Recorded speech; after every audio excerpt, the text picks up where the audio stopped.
என்னங்கடா ஊரை விட்டு ஊர் வந்து கலாட்டா பண்றீங்களா? எதுக்குடா கல்யாணத்தை நிறுத்தணும்? எடுறா அமைச்சர்வாள. ஏய், எனக்கு அருவாள் எடுக்க தெரியும். எடுத்தா என்ன ஆகும்னு உனக்கும் தெரியும். மாப்பிள, யார் இவங்க எல்லாம்? எதுக்கு தகராறு பண்ண வந்திருக்காங்க? அது வந்து மாமா ஒண்ணுல ஐயா, நாங்க அரசம்பட்டியில இருந்து வரோம். என் பேரு செந்தூர பாண்டி. என் தம்பியும் பொன்னம்பலம் தங்கச்சியும் ஒருத்தர் மனசார விரும்புறாங்க. அப்படி இருக்க விருப்பமில்லாத அந்த பொண்ணை வலுக்கட்டாயமா இந்த ஊருக்கு தூக்கிட்டு வந்து இந்த கல்யாணத்தை நடத்த முயற்சி பண்றான். இது எந்த விதத்துல நியாயம்? ஏமா, அவங்க சொல்றதெல்லாம் உண்மையா? ஆமாங்க. இந்த ஊர்ல கௌரவமா வாழ்ந்துட்டு இருந்த மூக்கடுத்துக்கேடா வகை வகையா சீர் செஞ்சு வழியை வந்து பொண்ணை கொடுக்கும் போது நான் யோசனை பண்ணிருக்கணும். நான் இப்ப என்ன பண்றது? பேசாம தாலியை கட்ட சொல்லுங்க. தம்பி, பாக்க வெத்தல மாத்தி பரிசம் போட்டாச்சு. மாப்பிள்ளைய மனவழியில வந்து உட்கார்ந்தாச்சு. இப்ப எப்படி தம்பி கல்யாணத்தை நிறுத்த முடியும்? பாக்கு மாத்தினே சுண்ணா மாத்தினு சொல்லிக்கிட்டு இப்ப கல்யாணத்தை நிறுத்த போறீங்களா இல்லையா? கல்யாணத்தை நிறுத்த முடியாது. பண்றது பண்ணீங்க. தொலைச்சு விடுவோம். தொலைச்சு வெட்டு குத்துதான் நடக்கும். இத பாருங்க, இது எங்க 2 பேருடைய சொந்த பிரச்சனை. இத 2 ஊர் பிரச்சனை ஆக்க வேண்டாம்னு நினைக்கிறேன். நீங்க சொல்றது நியாயம் தான் தம்பி. இப்ப இதுக்கு என்ன முடிவு எடுக்கிறது? ஐயா, காதலிச்சதுனால என் தம்பிக்கு உரிமை இருக்கு. பரிசம் போட்டதுனால உங்க பையனுக்கு உறவு இருக்கு. மண்ணும் பொண்ணும் ஒரு வீரனுக்கு சொந்தமாகிறது தான் நம்ம மண்ணோட வழக்கம். அதனாலதான் அந்த காலத்துல பொண்ணுங்க மஞ்சு விரட்டுல மாப்பிள்ளையை தேர்ந்தெடுத்தாங்க. இந்த பிரச்சனைக்காக 2 ஊரும் மோதிக்க வேண்டாம். உங்க மகனும் என் தம்பியும் மோதட்டும். இதுல யாரு ஜெயிக்கிறாங்களோ அவன் அந்த பொண்ணு கிடத்துல தாலி கட்டட்டும். சரி தம்பி, அப்படியே செய்வோம்.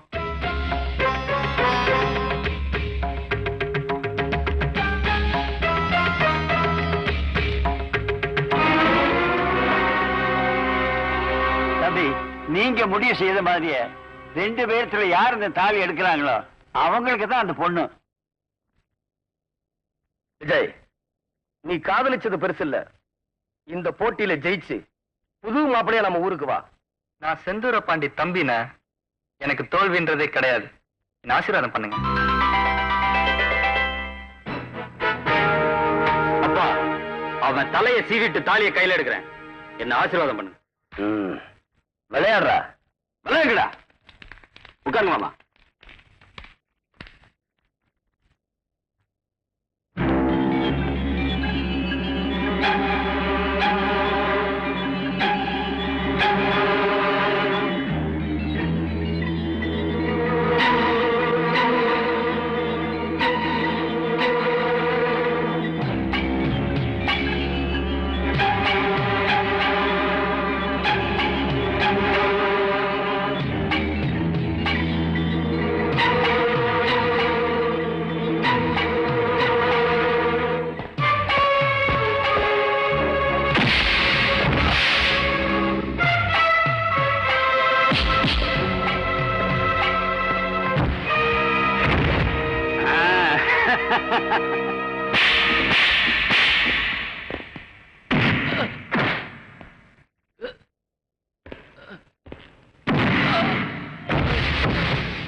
விஜய், தாலி எடுத்துக்கிட்டு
டேய், நாளைக்கு காலையில நம்ம ஊர்ல இந்த கல்யாணத்தை நான் நடத்தி காட்டுறேன்.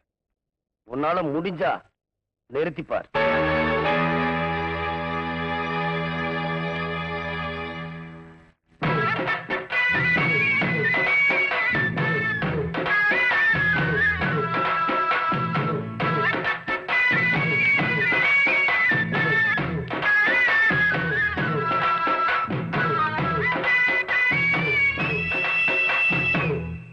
என்ன தலைவரே, உள்ளூர்ல கல்யாணம் நடத்த முடியாம தானே வெளியூருக்கு வந்தோம். இங்க வந்து நம்ம நிலைமை இப்படி ஆகணுமா? செந்தூர் பாண்டி வேற உங்க தங்கச்சி கூட்டிட்டு போறா. இனிமே என்ன பண்ண போறீங்க தலைவரே?